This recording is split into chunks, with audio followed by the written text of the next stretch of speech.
Hi, this is Chandrashekhar Prabhu once again. Thank you for the tremendous response that you have been giving to us. A whole lot of calls and whole lot of people have been coming to us discussing their issues. A whole lot of societies have been coming to us about various problems that they are discussing. But in recent times, there was an article in one of the newspapers which was extremely disturbing. Following the article, there was a video in one of the channels that we have, and the video and the article were saying the following. The narrative was that all cooperative housing societies in the state of Maharashtra are going to be dissolved. That the government has decided not to have any cooperative housing societies anymore. That was not just shocking, but one did not know whether it's true. Some of the channels came for interviews. I said, show me the order of the government which says that cooperative housing societies will be completely eliminated and stopped from functioning. What happens to the existing cooperative housing societies? There are 45,000 cooperative housing societies in Mumbai alone. Taking the whole state of Maharashtra, the number of cooperative housing society could exceed 2 lakh. And the number of people living in cooperative housing societies in Mumbai alone would be 30-40 crores, 30-40 lakhs in Mumbai alone. 30 to 40 lakh of people in Mumbai live in such buildings where either they are members of cooperative society or they are tenants to be members in cooperative housing societies. Even slum dwellers cooperatives have been formed. So what is this story? I decided to probe into it and found that to be virtually a fake news. What happened? I asked the concerned author of the article, and there were people and politicians and those who claim to be representatives of cooperative housing societies who arranged for Zoom meetings, informed all societies that your societies are going to be closed down and there will be no cooperative housing society. And concerned members of cooperative housing societies came online and expressed real shock and concern. It was important for me to check as to what had happened. The story goes like this. The fact is that the additional chief secretary in charge of cooperatives, who sits in Mantralaya and who is one of the senior most officials of the government of Maharashtra, when he took over in the cooperatives department, he found out ways and means what are the major problems in the cooperative housing societies. He found that on an average, there are 80,000 to a lakh complaints every month of some small thing or the other which comes to assistant registrar, then the deputy registrar. And these complaints are from, I'm not allowed to park in my area, or my parking fees have been increased, or my house is leaking and the society is not doing anything, or that the society's secretary is not behaving well with me, or that in the committee meeting I wanted to say something I have not been allowed to say. Some of these may be slightly serious complaints, but most of the complaints, the 80,000 to a lakh complaints every month to come to various registrars or assistant registrar or the office of the registrar, are not such which require very senior level intervention. But still these complaints come, and the government has to spend crores and crores on rupees on maintaining the machinery of the registrar. And see how the complaint goes. First, the complaint comes at the level of the assistant registrar, who hears the complaint, takes action. If the member or the society is not happy with the action suggested or taken, they go into appeal to the DDR, who is the Deputy District Registrar. He, in his wisdom, takes certain decision. If the people are not happy with what the DDR has done, it goes to the additional registrar. If people are not happy with the decision that he has taken, it goes to the Commissioner of Registrar. Even at that level, if they are not happy, then the matter comes to Mantralaya. It goes to the Under Secretary, Deputy Secretary, Additional Secretary, and then the Secretary. And then the Principal Secretary, and sometimes even the Additional Chief Secretary. And from there it goes to the Minister of State. So there are innumerable levels at which these complaints are found and these complaints are heard and certain action is attempted. Now, independent and parallel of this, there is a cooperative court wherein any member of the cooperative society can go to those courts and seek justice there as well. That's a separate kind of mechanism which is there. And right to information in any case is there to get information. But despite that, with this entire machinery being there, it was generally felt that most of the energy of the employees is wasted on doing attending to very small issues which take so much of their time and may not necessarily be productive. The entire Department of Cooperatives and the Registrar's Office is meant to serve the Cooperative Housing Society. So serving the Cooperative Housing Society is their primary duty, and small or big, any kind of complaint needs to be attended to. That is a must, and there is no escape from there.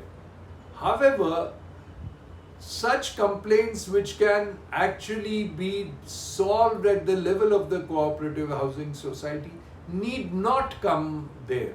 So the Additional Chief Secretary asked the Registrar of Cooperatives and the Commissioner of Cooperatives to get together 2 or 3 people that he wrote to. He said that Maharashtra is not the only state which has so many people living in urban areas. In Delhi, the population is almost as much as Mumbai. Then we have Kolkata, we have Chennai, we have Bangalore. How do they address this issue? Do they get lakhs of complaints every month? And what do they do with that complaint? What is the strength of the staff and how are these complaints addressed? And on one hand, these are the complaints addressed in different cities in different forms. Why should Maharashtra have more complaints, or do everyone has the same complaint? Is there something that can be done to remedy the problems, so that first the problems are settled at a local level, and then if it comes to the registrar's office, decision is immediately taken. There are innumerable complaints of the entire machinery in the registrar's office being corrupt. I must tell you that personally my experience with the registrar's office has not been bad at all. However, a lot of my friends tell you that you get the correct treatment because you have occupied positions of importance and eminence, and everyone knows that you are a straightforward person and you don't tolerate nonsense, and so they behave well with you. Could be. But for instance, the major reason of complaint to the registrar is generally about the deemed conveyance. Deemed conveyance is a right for every member of the Cooperative Housing Society, but it's made out to be that it's the most difficult thing. I must tell you with all the humility at my command that I do not remember the exact number, but I definitely know more than 480 cooperative housing societies which came to me seeking help for deemed conveyance. I have tried to help them spoken to the concerned officers, and they found it going smoothly. However, there are some agents who act as a go-between between the members of the cooperative housing society and some officers in the department of cooperatives, and then tell the members that you have to contribute 10,000, 20,000, 30,000, sometimes even a lakh of rupees in cash. And with this money, the middleman need not be an individual, it could be an organization which is indulging into an organized crime. That's also possible, and I'm told it happens. So you go to this organization and the organization says, we will get you, but you have to get your members to contribute 40,000 per member or 50,000 per member, and then we will go and we will negotiate.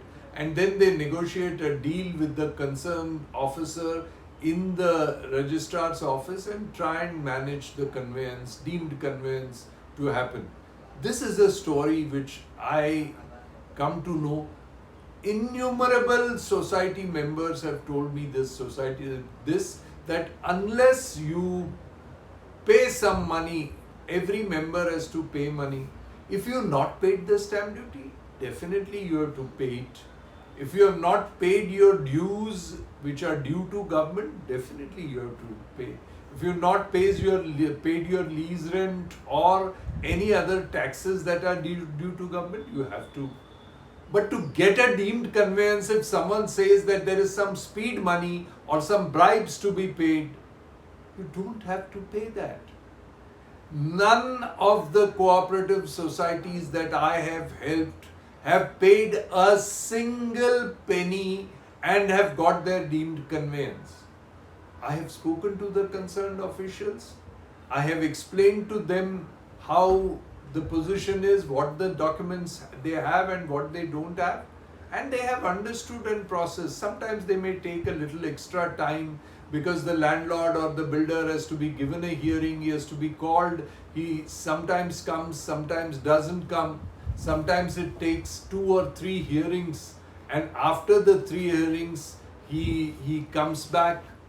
Sometimes he doesn't come back but sends his lawyer and gives an entire list of reasons why the plot should not be conveyed. He says that the members have to pay me so much or whatever, raises claims. Most of the time these claims are false and fictitious and bogus, but still he raises it.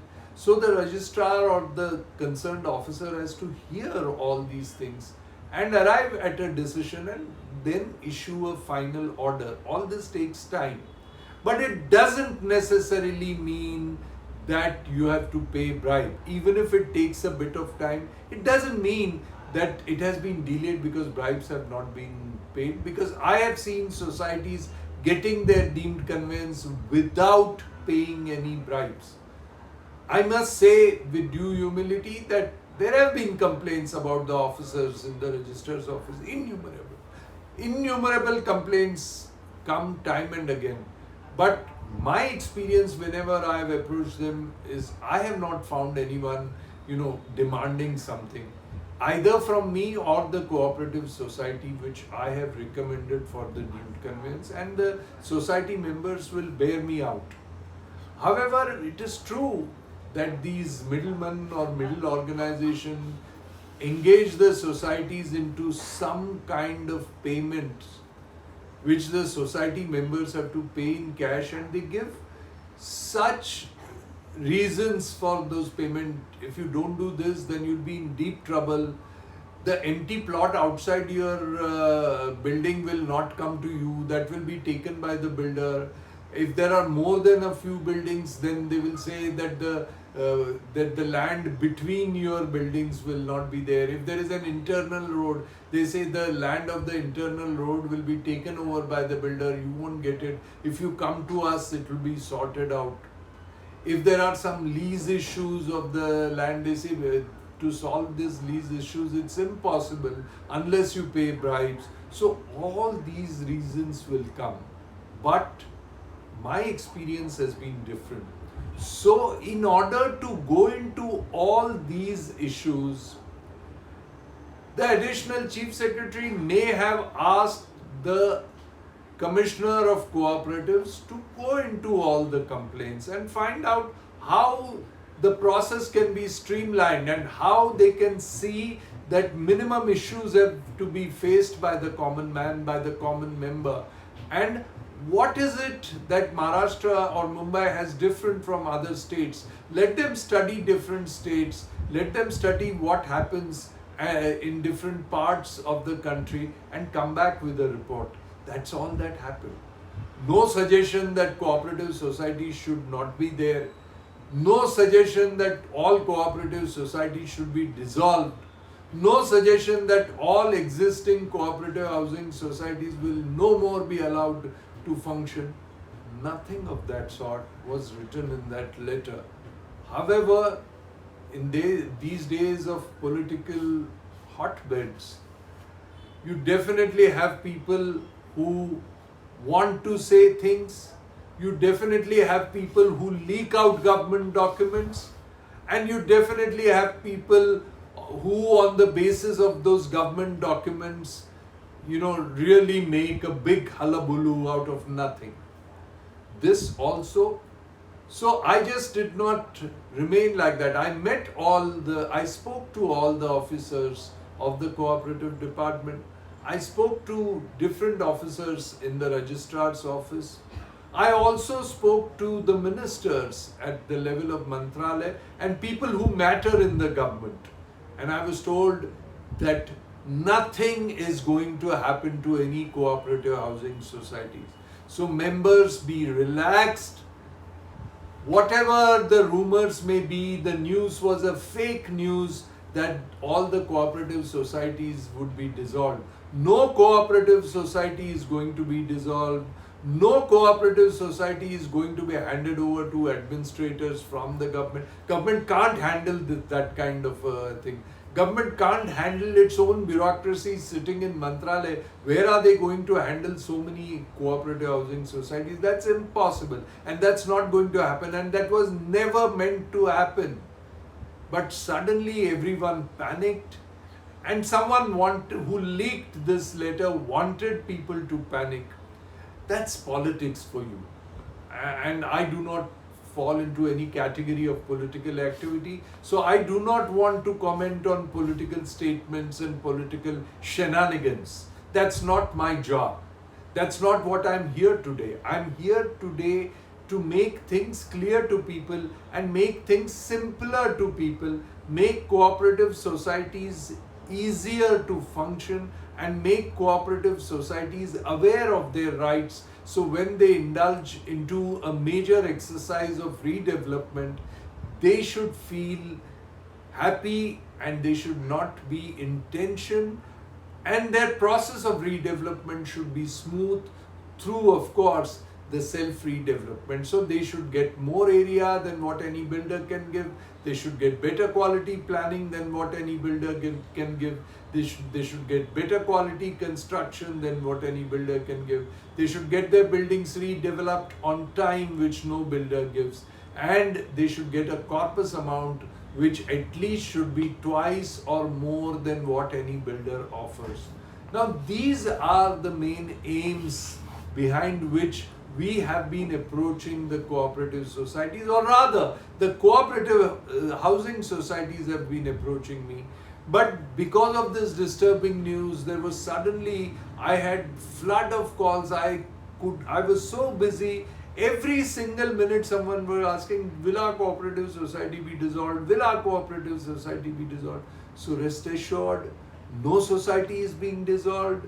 No action is being taken. However, I must tell you that there are some office bearers of the cooperative housing societies who cheat their members by supporting unscrupulous developers, appointing wrong PMCs, appointing wrong consultants, and putting the members' houses into jeopardy and putting them into financial losses and losses in the form of space. I have no sympathy for such people, even if they are office bearers of the cooperative housing societies. If they are corrupt and they do things within the cooperative housing society which is not transparent.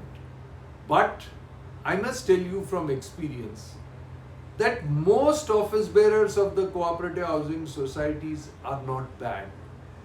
I have seen a whole lot of office bearers of the cooperative housing societies who are very good persons, selfless, dedicated people wanting to do something, but they are scared to take any major decisions. I have seen like that. But there are some bad apples, there are some rotten mangoes in the basket, but they are few and far between. So let us not think of those who are not the correct kind of people. Let's support the honest office bearers within the cooperative housing society. Let me assure all of you that no cooperative housing society is going to be dissolved unless specific wrongdoings are found and proved against the office bearers. And in general, all cooperative societies will be strengthened and there will be better laws that will be made which will help all cooperative societies to function well and to ensure that the officers of the registrar's office are more friendly to people. That's the aim, that they should be more friendly.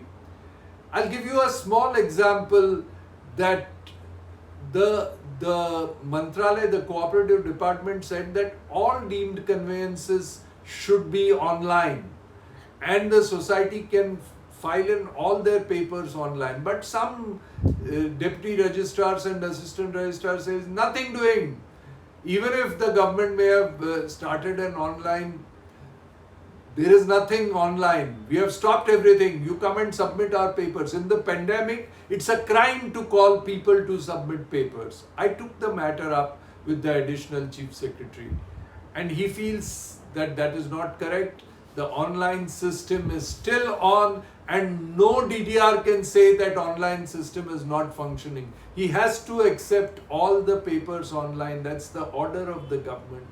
So with these clarifications, this is Chandrashekhar Prabhu once again assuring you that don't worry, you can do correspondence online, your societies are not going to be dissolved, and the new laws, whatever of the cooperative society are there to help you and to reduce corruption, not to cause further problems.